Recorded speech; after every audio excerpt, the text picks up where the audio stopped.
নমস্কার বন্ধুরা, তোমরা কেমন আছো? আমি তো সবসময় তোমাদের সাথে ভিডিও শেয়ার করি। আজকে চলো একটু গল্প করা যাক তোমাদের সাথে। তোমরা কীরকম ভিডিও দেখতে চাও আমাকে জানাও। দেখো, তোমাদের সঙ্গে কথা বলতে বলতে মাছের মাথাটা নুন হলুদ দিয়ে মাখিয়ে ভাজা হয়ে গেল।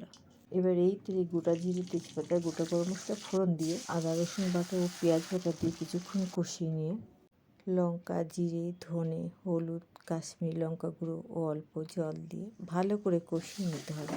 এর মধ্যে টমেটো বাটাটা দিয়ে আরও একটু কষিয়ে ফেটিয়ে রাখা টক দই দিয়ে দিলাম। এবার ভালো করে কষাতে হবে। তোমরা সকলেই আমার ভিডিও দেখো, কিন্তু কেউ সাবস্ক্রাইব করো না। তাড়াতাড়ি করে সাবস্ক্রাইব করে দাও, আরও নতুন ভিডিও আসবে। তোমরা যদি আমার পাশে থাকো তাহলে আরও নতুন নতুন ভিডিও দেওয়ার আমার উৎসাহ বাড়বে। আর তোমাদের কীরকম ভিডিও পছন্দ কমেন্টে জানিও। আমাদের হয়ে গেছে কাতলা মাছের মাথার কালিয়া।